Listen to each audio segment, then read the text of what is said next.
থানায় নতুন OC transfer হয়ে এসেছেন। নিয়ম অনুযায়ী সে আসনের এমপি সাহেবের সাথে দেখা করতে ওসি এমপি সাহেবের বাড়িতে গেলেন। ওসি যখন এমপি সাহেবের বাড়ির উঠানে পৌঁছলেন তখন দেখলেন এক মধ্যবয়সী দাড়িওয়ালা লোক একটি গাভীকে ঘাস খাওয়াচ্ছেন। তখন ওসি সাহেব ওই লোকটিকে জিজ্ঞেস করলেন এমপি সাহেব বাড়িতে আছেন কিনা। তখন ওই মধ্যবয়সী দাড়িওয়ালা লোকটি ওসি সাহেবের কাছে এসে বললেন তিনি এই আসনের এমপি। ওসি সাহেব তো রীতিমতো হতবাক। যেখানে ওসির ধারণা ছিল এমপি সাহেব আলিশান বাড়ির খাস কামরায় দলীয় নেতা কর্মী নিয়ে বসে ব্যস্ত সময় পার করবেন, মার্সিডিজ প্রাডো দামি ব্র্যান্ডের গাড়ি নিয়ে সরকারি টাকায় ঘুরে বেড়াবেন, সেখানে এই এমপির সাধারণ জীবনযাপন সত্যি ওসিকে চমকিয়ে দিয়েছিল। জানেন তিনি কে, কোন আসনের এমপি?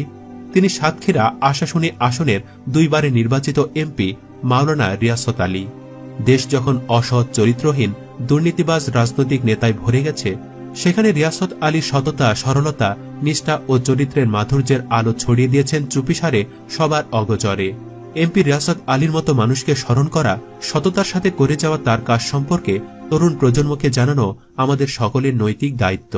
সেই জায়গা থেকেই আমাদের আজকের এই ভিডিওটিতে এমপি রিয়াসত আলী সম্পর্কে জানানোর চেষ্টা করব। মাওলানা এম রিয়াসত আলী 1937 সালে 28 ডিসেম্বর আশাশুনি উপজেলার প্রতাপনগর ইউনিয়নের কুড়িকাউনিয়া গ্রামের এক সম্ভ্রান্ত মুসলিম পরিবারে জন্মগ্রহণ করেন। মাওলানা এম এ রিয়াসত আলী বিশ্বাস 1946 সালে শ্যামনগর উপজেলার পাতাখালী মাদ্রাসা থেকে 8ম শ্রেণী ও 1948 সালে একই মাদ্রাসা থেকে দাখিল পাশ করেন। 1948 সালে বাগেরহাট জেলার সোনা তুনিয়া ফাজিল মাদ্রাসা থেকে আলিম ও ফাজিল পাশ করেন। তিনি 1954 সালে বরিশাল সরসিনা কামিল মাদ্রাসা থেকে হাদিসের উপর কামিল ডিগ্রি অর্জন করেন। রিয়াসত আলী 1958 ও 1963 সালে প্রতাপনগর ইউনিয়ন পরিষদের সদস্য এবং 1977 থেকে 1983 সাল পর্যন্ত ইউপি চেয়ারম্যান ছিলেন। ইউপি চেয়ারম্যানের দায়িত্ব পালনকালে তিনি রাষ্ট্রীয় স্বর্ণপদক লাভ করেন। তিনি 1991 সালে বাংলাদেশ জামায়াতে ইসলামীর মনোনয়নে সাতক্ষীরা 3 আসন থেকে জাতীয় সংসদ সদস্য ও 2001 সালে 4 দলীয় জোটের প্রার্থী হিসাবে একই আসন থেকে তিনি সংসদ সদস্য নির্বাচিত হন। 2001 সালে সংসদ সদস্য থাকা অবস্থায় তিনি বাংলাদেশ সরকারে অর্থ ও স্বরাষ্ট্র মন্ত্রণালয়ের স্থায়ী কমিটির সদস্য এবং বাছাইকৃত 4 সদস্য বিশিষ্ট কমিটির চেয়ারম্যান থাকাকালীন বাংলাদেশ র্যাব বাহিনী গঠনের অন্যতম প্রস্তাবক ছিলেন। তিনি 1991 সালে তৎকালীন সরকারের বস্ত্র মন্ত্রণালয়ের স্থায়ী কমিটির সদস্য ছিলেন।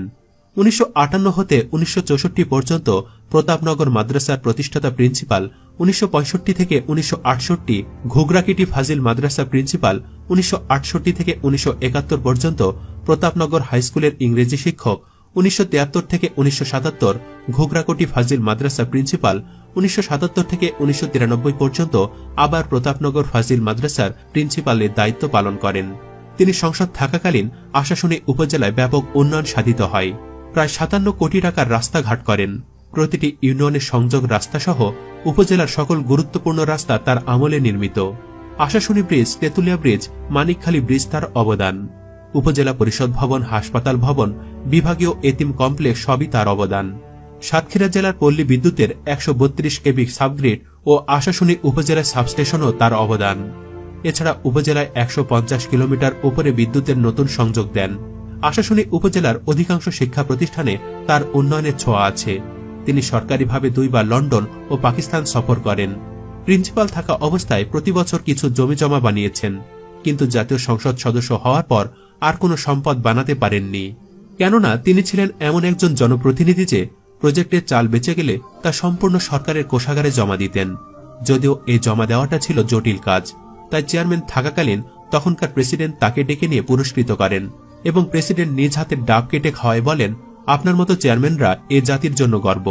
তিনি সংসদ সদস্য হওয়ার পরও তার বসতবাড়ি থেকে গেল গোলের ছাউনি। বিলাসিতা দূরে থাক, তার বেতন ভাতার অধিকাংশ খরচ করতেন এলাকার উন্নয়নের পেছনে ছোটাছুটিতে, গরিব দুঃখীর মাঝে ও ইসলামী আন্দোলনের পেছনে। প্রজেক্টের কমিশন দূরে থাক, সামান্যতম অবৈধ অর্থ বা সম্পদ তাকে কোনোদিন স্পর্শ করতে পারেনি। কাউকে উপকার করতে না পারলেও যেন তার দ্বারা কারোর কোনো ক্ষতি হোক, এটা কোনোদিন তিনি চাননি। তিনি ছিলেন হিন্দুদের কাছেও ছিলেন জনপ্রিয়। এলাকার অধিকাংশ হিন্দু তাকে ভোট দিত, কারণ 1971 সালে হিন্দুদের জন্য অনেক কিছু করেছিল। তার বাড়ি ছিল তাদের আশ্রয়ের জায়গা। অনেকে যখন বাধ্য হয়ে ভারতে চলে যান, তখন তারা বিভিন্ন নেতাসহ রিয়াসত আলীর কাছে তাদের সম্পদ গচ্ছিত রেখে যায়। বহু বছরেও গচ্ছিত সেই সম্পদের কোনো খেয়ানত হয়নি। যেভাবে রেখে গেছেন সেভাবেই পেয়েছেন সকলেই। বর্তমানে দেশ যখন অসৎ চরিত্রহীন দুর্নীতিবাজ রাজনৈতিক নেতায় ভরে গেছে, সেখানে রিয়াসত আলীর সততা, সরলতা, নিষ্ঠা ও চরিত্রের মাধুর্যের আলো ছড়িয়ে দিয়েছেন চুপিসারে সবার অগোচরে। 2016 সালে দুনিয়া ত্যাগ করা রিয়াসত আলীর মতো নেতা আজ বড় প্রয়োজন। অনেকের একজন হয়েও অনন্য, অতি সাধারণ হয়েও অসাধারণ এই বীরকে জানাই স্যালুট। প্রিয় নেতাকে জানাই হাজার সালাম। দোয়া করি আল্লাহ আপনাকে জান্নাতের মেহমান বানিয়ে দিন, আমিন। চাইলে ভিডিওটির কমেন্ট বক্সে আপনিও আমিন লিখে আপনার মন্তব্য জানাতে পারেন। ভিডিওটি ভালো লেগে থাকলে অবশ্যই একটি লাইক দিন ও অসংখ্য শেয়ার করুন। আর আপনি আমাদের চ্যানেলটি আজই প্রথম ভিজিট করে থাকলে অন্য ভিডিওগুলো দেখুন। ভালো লাগলে চ্যানেলটি সাবস্ক্রাইব করে আমাদের সাথেই থাকুন। ধন্যবাদ।